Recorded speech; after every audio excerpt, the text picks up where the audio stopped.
What would you give to have hours back in your day and thousands of dollars back in your budget? It may sound too good to be true, but it isn't.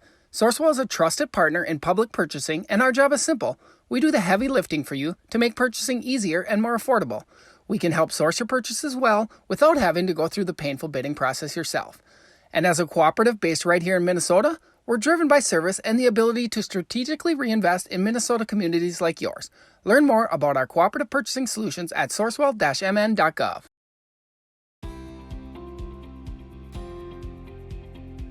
From the League of Minnesota Cities, this is The City Speak. I'm your host, Luke Fisher.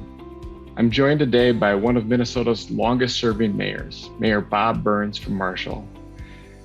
He was first elected to mayor in 1992 and is serving his 9th term. Before serving as mayor, he served 6 years as a city council member, so he's got a lot of experience in the city world.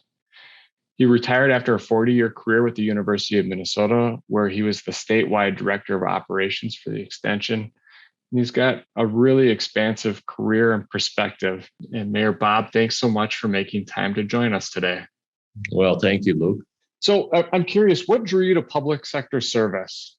Well, it wasn't just one thing. It was when I grew up, my father was always involved in things in the community. Then when I went to college, I was on the student senate. And so there was some kind of natural progression into the sense that, you know, we all have an obligation to give back to our community and for community service. So then when in 1986, there was kind of a neighborhood issue that had to do with zoning, and my neighbors kind of all recruited me to be the person who would speak at a planning commission meeting. And so as a result of that, it was like, well, the next step was the election. And then one of my neighbors said, well, why don't you run? And I said, well, why not? So that's how I ended up being on the city council. And then when I served a term and a half on the city council, and then the mayor was at that time was not going to run for re-election. And then so I was actually asked if I would consider running. So along the way, you've certainly learned some lessons. You've maybe made a mistake or two. And I'm curious if you've had kind of one of those instances that you encountered something, you maybe took one approach and you learned something, you took something away that shaped who you are as a leader today. Well, the first year I was mayor, it was 1993, and that was the year of the floods. We had a flood on Mother's Day, Father's Day, and the 4th of July. So that was the year that really challenged all of us and helped me put in perspective, you know, how you prioritize things. Sure. And it actually probably gave me a bit of confidence that, you know, doing the right thing. Mm-hmm. So then several years later, in my second or third term as mayor, I had an experience where I guess I'll kind of put it under the heading of not every idea is a good idea.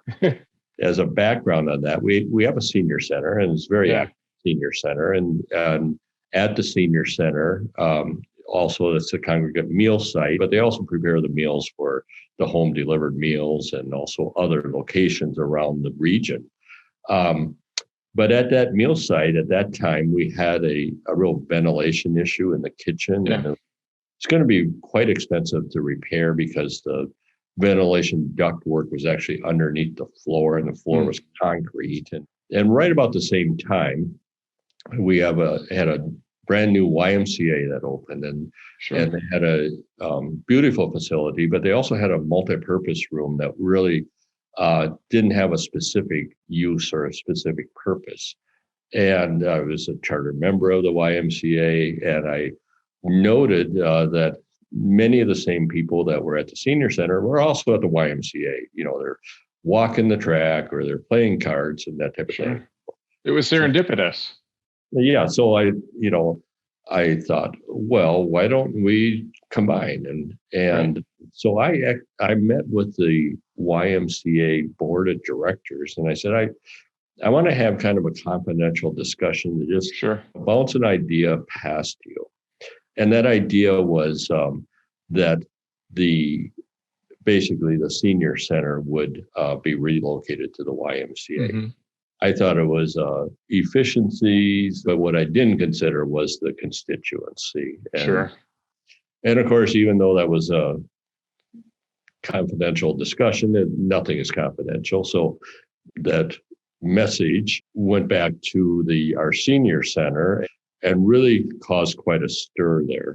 The next thing I knew, there's really sweet people, elderly people that were writing letters to the editor of the paper saying, what a crazy idea that the mayor has. And that was a strong lesson that was learned, is that, you can have an idea, but you really need to listen to the constituencies and take what their ideas are and consider them, even though something might make financial sense and be efficient, it may not be the right thing to do. Oh, that's a great story. So what did you do to repair the relationship that maybe you fractured a little bit with the seniors by making this confidential pitch? And I say that in quotes, right? But this confidential pitch back to the YMCA. Well, it took some backpedaling. This was just an idea that was talked about. It isn't something that has even been discussed by the city council. And so there was some serious backpedaling and some fence mending and some personal conversations with some who either were offended or should have been talked to, or really had a more of an embellished recollection of what actually happened. Proposing an idea went quickly to the mayor wants to close the senior center, which was not at all. So have you employed any strategies coming out of that as mayor? Have there been places where a good idea seems like it's getting legs and you've put the brakes on and said, hang on, we've got to work this around it and get more buy-in on the project? Many times we have learned that we really need to do that it really takes community input, and you need to take the time to really have those discussions. And that's really what representative form of government should be. As a leader, you need to kind of embrace some ideas that may or may not come from, yourself or others on the council, but there's a lot of good ideas there. As a leader, you need to kind of move forward. Well, that's great. As a leader, as you're mentioning, it's not always easy too. And I'm curious, what keeps you going? What keeps you resilient? And what keeps you signing up for re-election each time and asking the voters to send you back into office? Well, first off, you have to have a sense of humility and a sense of service. But then also there's probably always one more thing that you're interested in or need. Yeah.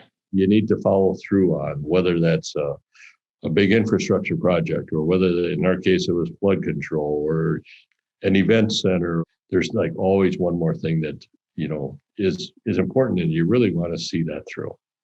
Oh, that's great. Marshall certainly is a beautiful community and a great city to visit. It's a place that I know you and I have had the opportunity to get together in a couple of times, and I've really appreciated your hospitality and would certainly recommend that anyone head out to Marshall and drop by and check out the new Veterans Memorial or the new City Hall if they're in the area. Mayor Bob, thank you so much for making some time for us today, for sharing your story with us, and hope that you stay well. Thank you. And also thanks to the League of Minnesota Cities. As you can tell, there's a reason why Mayor Bob's been elected to 9 terms as mayor of the city of Marshall. He's a great leader and he's got good perspective. I think one of the things I would take away from his story today was that not every idea is a good one. And as a leader, it's our job to take input from others and balance things out to come to the right outcome in the end. That's something I'll take away from our conversation today, and it's something I hope you take away too. That's it for our show. Thanks to Mayor Bob Byrnes of Marshall and to all of you out there listening, doing the hard and rewarding work that cities do. You can find us in all of the places where podcasts are found, and you can rate or review us there as well. We'd love to hear from you along the way, so please send us suggestions or comments to podcast@lmc.org. Thank you so much, everyone, for tuning in, and be well.